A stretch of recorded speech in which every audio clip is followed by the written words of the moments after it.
আসসালামু আলাইকুম। সকল মৎস্যচাষী ভাইদের জানাচ্ছি ভাই হাসান নাসিরের পক্ষ থেকে প্রাণঢালা শুভেচ্ছা। প্রিয় দর্শক, আমরা আজকে আলোচনা করব আপনারা এই বন্যা বা অতিবৃষ্টির সময় কিভাবে মাছ চাষ করবেন। সম্প্রতি সময় ভারত থেকে আসা পানি এবং অতিবৃষ্টির কারণে বাংলাদেশে বন্যা পরিস্থিতি সৃষ্টি হয়েছে, যার পরোক্ষ বা প্রত্যক্ষ বাংলাদেশের প্রত্যেকটি মানুষ ক্ষয়ক্ষতি হয়েছে। তার মধ্যে আমার মৎস্যচাষী ভাইয়ের ব্যতিক্রম নয়। আমরা ইতিপূর্বে জানতে পেরেছি যে আমাদের অনেক মৎস্যচাষী ভাইদের অনেক ক্ষয়ক্ষতি হয়েছে এবং তাদের অনেক মাছ চলে গেছে এবং অনেকে হচ্ছে গিয়ে যা পুকুরে মাছ আছে কিন্তু কী প্রক্রিয়াতে তারা চাষ করবে সেটি তারা বুঝতেছে না। তার জন্য আমার আজকে ভিডিওটিতে আসা। প্রিয় দর্শক, বৃষ্টি এবং বন্যা চলাকালীন সময় আপনারা যেভাবে মাছকে চাষ করবেন বা মাছগুলোকে আবদ্ধ করে রাখবেন সেটা নিয়ে গুরুত্বপূর্ণ আলোচনা করা হবে। এই গুরুত্বপূর্ণ আলোচনাটি মিস না করতে চাইলে সম্পূর্ণ ভিডিওটি দেখার জন্য বিশেষভাবে অনুরোধ করা হলো। প্রিয় দর্শক, বৃষ্টি বা বন্যার সময় অতি বৃষ্টির ফলে পুকুরে অ্যামোনিয়া বৃদ্ধি পায়। তো এই ক্ষেত্রে হচ্ছে কি আপনারা কোনো পিএইচ বা অ্যামোনিয়া নিয়ে টেনশন করার কোনো কারণ নেই। আপনারা এই সময় খুব কম পরিমাণ খাবার দিবেন। খাবারটা দিবেন সেই বৃষ্টি কমার 2 থেকে 3 ঘন্টা পরে এবং অতি প্রোটিন সমৃদ্ধ আপনার খাবারটা দিবেন।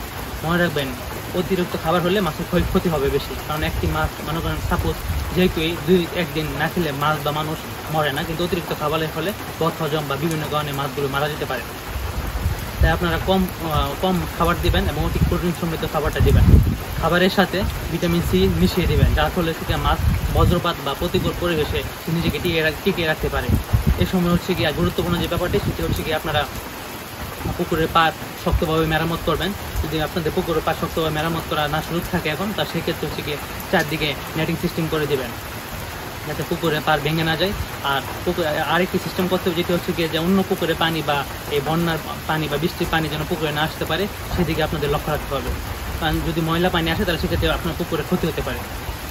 এই সময়টাতে পুকুরে অক্সিজেনের অভাব দেখা দিতে পারে। তো সেক্ষেত্রে হচ্ছে কি আপনারা পুকুরে এয়ারেটর চালু করতে পারেন বা বৈদ্যুতিক যে মোটর আছে, মোটর বা মেশিনের মাধ্যমে পুকুরে পানি আন্দোলিত করতে পারেন।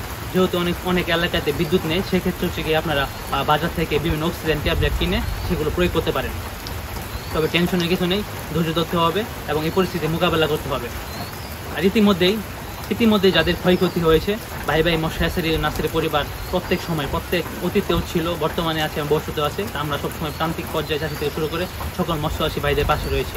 তারই ধারাবাহিকতায় এই বন্যায় বা বৃষ্টির ফলে যদি কোনো মৎস্যচাষী ভাইদের ক্ষয়ক্ষতি হয়ে থাকে, তারা আমাদের কাছে মনোসেস তেলাপিয়া মাছ সহ যে কোনো মাছের পোনা এবং রেণু 20% মূল্য ছাড়ে সংগ্রহ করতে পারবেন।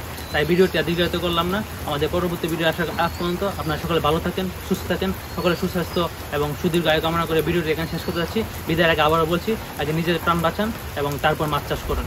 মনে রাখবেন, একটি দুর্ঘটনা সারা জীবনে কান্না। তাই সকলে নিজে সেফ থাকুন, তারপর মাছ চাষ করুন এবং মাছের যে কোনো সমস্যার সমাধানে আমাদের নিজস্ব নাম্বার বা আমাদের হটলাইনে যোগাযোগ করতে পারেন। ভাই পরিবার আপনাদের সবাই 24 ঘন্টা নিয়োজিত রয়েছে। আসসালামু আলাইকুম।